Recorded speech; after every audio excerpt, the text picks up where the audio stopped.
Hello and welcome to another fun-filled nonsense retrospective. I'm your host as always, Rick. Joining me equally as always is Devon. Rick, we're talking about Steven Universe, and it's not non-stop. I'm scared. Yep. Today we're doing a top 5 list of Steven Universe songs. Before we get too far into that, let's start with our good old time-honored tradition of the nonsense, asinine hypotheticals. And do you have one for me today? I do, and as always, it's themed. Aren't I great? Yeah. You get to choose any Steven Universe character, anyone at all, to serenade you with a song of their writing. Who do you pick and why? Yeah, this is pretty much the song that the question that I've picked, but worded a bit differently. So, okay. I would like to hear a solo Peridot song because so far I think she's only basically... No. You're misreading my question. They are serenading you, sir. It's very specific. Serenading me. Yeah. Ooh. Like, don't get me wrong. You can still pick Peridot. It's just the way you worded it. It was just like, I just want to hear a Peridot song, and it's like, that's fine, but bear in mind it's specifically them serenading you.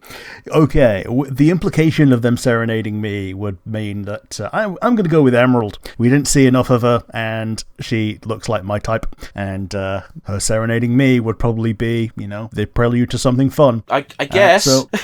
Yeah.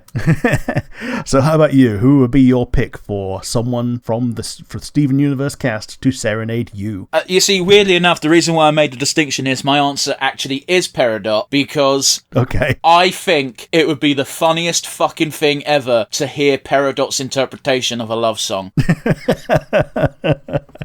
She'd probably just be listing the biological functions of like heartbeat increasing, perspiration, induced pheromones. It would be the most autistic mess of silliness, but in the most adorable way possible. And I just want to see Peridot be flustered and silly. But also, I can see her looking really smug as she knows her shit about all of this as well, because she's researched it. Yes, I have always wanted to see a human reproduction rod. That is a real line I've seen out in the wild. I'm not going to give you the source, perverts. You can find it yourself. But it exists and you can find it, and it's fucking hilarious. It does sound about right, doesn't it? Yeah. So my one was, who would you give a song that hasn't already had one? I don't think she's had one, so I'm going to give it to Jasper. Yeah, sure. Yeah, I'll accept that. Absolutely. But the weird thing is I want to see her seeing Garnet again and just having like a flashback to Stronger Than You. And because she's been thinking about it for like 7 fucking years, she just has the perfect refrain to that song. But it just took so long to think of. I like the idea that it's like got this really long intro and she's building up to a song and her entire song is just shut up, Garnet. Bit more eloquent than alternatively, like her just being surprisingly eloquent, but only when singing. Yeah. Yes, that's a kind of fun one, actually. Yeah. But yeah, what about you? My answer to this is Rose Quartz, or rather Pink Diamond / Rose Quartz, but specifically as flashback Rose Quartz. Didn't Rose Quartz technically have a song? I don't know, because like everyone else in the main and extended cast has basically had at least a duet. I think the only one that I can think of that's like even close to the main casts that have not are like really far removed, like Priyanka and Doug and Mayor Dewey. Okay, sure, man. I vaguely recall Rose Quartz / Pink. I guess as Rose Quartz, it's a different character having a bit of a duet with Greg. But oh well. Sure. Like I might be misremembering things, but like her having her own song potentially as a flashback, potentially as like a vignette mini episode. Like I think that would have fit, and now we're past that, so it ain't gonna happen. But yes, we're gonna get into our top 5 songs. So what's gonna be your number 5? My number 5 gets on there because it's iconic, it's classic, and we hear it every fucking episode. It's We Are the Crystal Gems, specifically the theme tune version, not the one sung in season 5 finale, although that is good too. Yeah, I like that. That's a good pick. I for some reason I just ignored it when I was making my list. That's fine. It's one of those where it's weird. The first time you hear it, you'll at least I remember the first time I heard it, I was like, oh. But the more I listen to it, and the more I'm like, you know what? It's just a nice simple theme. I like it. You hear it every episode, and I didn't ever get sick of it, so therefore it must be good. So it gets my number 5 spot. Yeah, it's also short enough that you like. Even when I was watching it through myself for the first time, again, didn't ever skip it. Like, the reason we don't skip it when we're watching it together is because we're watching it together and we need to sync up. But like, yeah, it's even without that, never skipped it. The other reason I didn't skip it when watching it when they came out is I'd catch the occasional episode. It was on Cartoon Network. You couldn't skip it. Oh yes. But yeah, what about you, Rick? Who's your number? Oh, sorry. What song is your number 5? My number 5 is That Distant Shore, which is Lapis's song, and it being the main focus of that episode, really, it helps the song because also I think it's Lapis's only song as well, but it really just goes to show how much trauma Lapis has gone through in song form. Sure. What season is this? I think this is towards the end, actually. So did it occur during the fucking Moon one? I think it was, yeah. Yeah, I vaguely remember there being a song there, which probably shows you my feelings on the song. But yeah, that's my number 5. What's your number 4? My number 4 is from Series 2, Episode 9, We Need to Talk. It is What Can I Do, in brackets, for you. It's the song Greg serenades Rose Quartz with, and why I thought Rose Quartz kind of already had a song. It's where we see the great scene of basically Greg wants to get with Rose Quartz, and Pearl has to show him up by like, you can never do what I do with Rose, and that was Fuse. So we see Rainbow Quartz for the first time. Yeah, and we get to see the complete difference in the eyes between the Rose Quartz eyes that are just looking at Greg going, oh yeah, look at this, how cool is this? And the Pearl eyes going, yeah, you'll never have this. Yeah, it's a great visual. And it's a nice little song. Yeah. It also shows the Crystal Gems' past selves in that how they used to feel about things. Amethyst has always been a lazy fuck, but you know, Garnet just rooting for Greg is always going to make me smile. Yeah, absolutely. How about you? What gets your number 4 spot? My number 4 is the Peridot song, or rather the Peridot and Steven duet, Peace and Love on the Planet Earth. I don't think this is a particularly good song, but I think it encapsulates the theme of Steven Universe in general and Peridot's arc in one song. And it's just Steven doing something that he's been doing for quite some time, which is just pissing around and making music, and then Peridot just sheepishly starts joining in. Yeah, okay. This is funny because this is another song I don't remember very well. It's that ba ba ba ba ba ba ba. Yeah, that one. And yeah, because Peridot she doesn't even do that much singing in it. I think she puts on the Peridot voice. I think the voice actress goes through quite an amount of strain to put on the Peridot voice, so it's difficult to sing in a voice that you have to strain to do. So yeah, it's not that song singy, but then again, that's also on brand for Peridot. Yeah, I get you. Yeah, so yeah, I got that as my number 4. So what's going to be your number 3? Number 3 comes from Series 4, Episode 15. That Will Be All.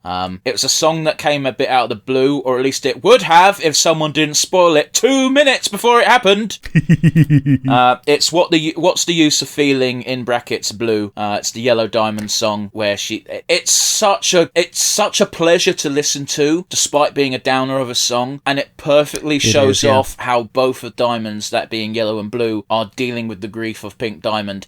Both of them are unhealthy, but neither of them realise it. Yeah, it's they're still dealing with that grief even that amount of time later, and they still haven't resolved it because they're immortal and they basically don't have the sense of perspective that a mortal would have, and like the urgency that we have in processing grief. It's also it was a weird decision to do this, but it definitely worked, where you've got the really sad singing, you've got the choreographed sad dancing of the Pearls because they've been ordered to. Yes. Interposed with stupid fucking hijinks of Steven and Greg trying to escape the room. Yeah, they're doing like their Metal Gear Solid stealth mission, trying to get round the room and not be seen. Absolutely ludicrous comparing it to Metal Gear Solid because it's clearly Tom and Jerry. Oh yeah, totally. They're trying to do Metal Gear Solid and succeeding at Tom and Jerry. But yeah, how about you? What gets you number 3 spot? My number 3 is Pearl's song, It's Over, Isn't It? Oh, interesting. Yeah, this is just an absolute encapsulation of Pearl's growth as a character. Like, I think this is the point where she essentially kind of stops pining for rose quartz during the course of this song. I think, like, she becomes a memory rather than a current torch, and I just like it. Like, it's a sad song, but it's necessary for Pearl's growth. I feel you. So yeah, now we get to number 2. Those of you listening, and Rick, you yourself may be wondering, man, he didn't say a lot about that. That's because number 2 comes from Series 3, Episode 8, Mr. Greg. It's over, isn't it? Yeah. Everything you said and more. It's a great song. It's a dour song, and it's from an episode that is song heavy. Every other song has been upbeat and cheerful and looking towards the future because Greg just got this load of money. A lot of worries have just been wiped away, and then everything calms down. You got Pearl doing her solo song. It's fucking heart-wrenching. I think I disagree a bit in the sense of her pining for Rose being over. I think the actual change in character growth we get is her hatred of Greg mellowing out. Yeah, I feel that, yeah. I think she, until the end of Steven Universe, and even in Steven Universe Future, the few episodes we've seen at this point, is still very much pining for Rose and Pink. It's just, that pining is just sad that part of her life is over, rather than being, this is all Greg's fault and I fucking hate him because you stole Pink from me before she went, and then now she's just gone. Yeah, absolutely. Okay, yeah, I feels that. But you know, I think this song is only made better by the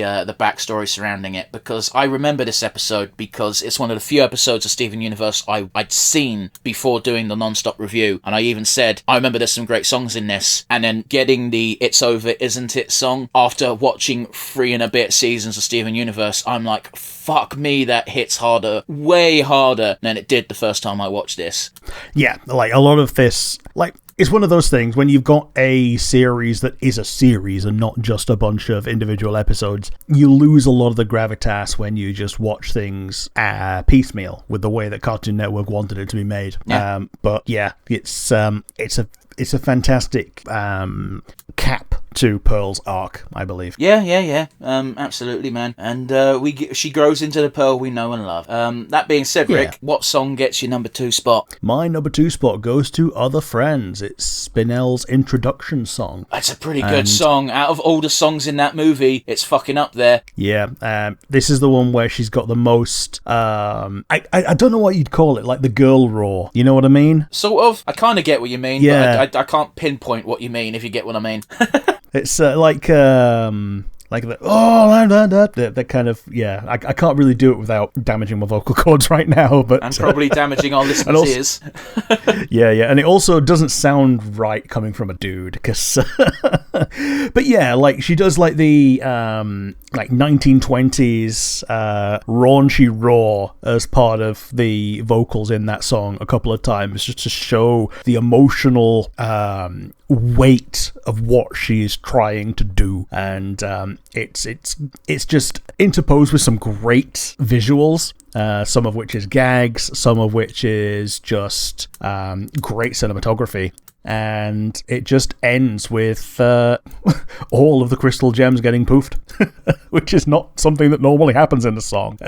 No, it's not. It really does highlight how it's not even Spinell that's dangerous so much as her weapon. Yes, like specifically that weapon, and the fact that they've not been in active combat in quite some time. Yeah, it's been at least 2 years, right? Yeah. Like Amethyst even points out that she's rusty, give her a break. And when they fight her later, they're prepared for it because they know that there's going to be a fight and they're just ready to go. But we now get into the coveted number 1 slot. I think we both picked the same one, haven't we? I am 95% sure we have said the same thing, but on the off chance we haven't, it comes from Series 1, Episode 49, Jailbreak, and is Stronger Than You. Yeah, it's the song. Like, even if something else was better later, this is the iconic Steven Universe song. This Steven Universe song is so iconic. An Undertale parody was made of this song that I heard years before I watched the episode of Steven Universe it was in. Yeah, absolutely. Yeah, Stronger Than You gets the number one spot by a country mile. A parody that was so iconic, the Undertale fandom thinks it was an original song. Yes. Oh, speaking of parodies that become so iconic that people assume it's original, yeah, The Giant Woman. People just assume that it's a thing from Dragon Ball Z Abridged, but no, really? It's a Steven Universe song. Wow. Yeah. Okay, that's dumb. Yeah. All I wanna do is see you turn into a Super Saiyan. Yeah, fair enough. Like, yeah. it just fits. It fits with Abridged Goku being that much of a goof. But yeah, it's from Steven. Yeah.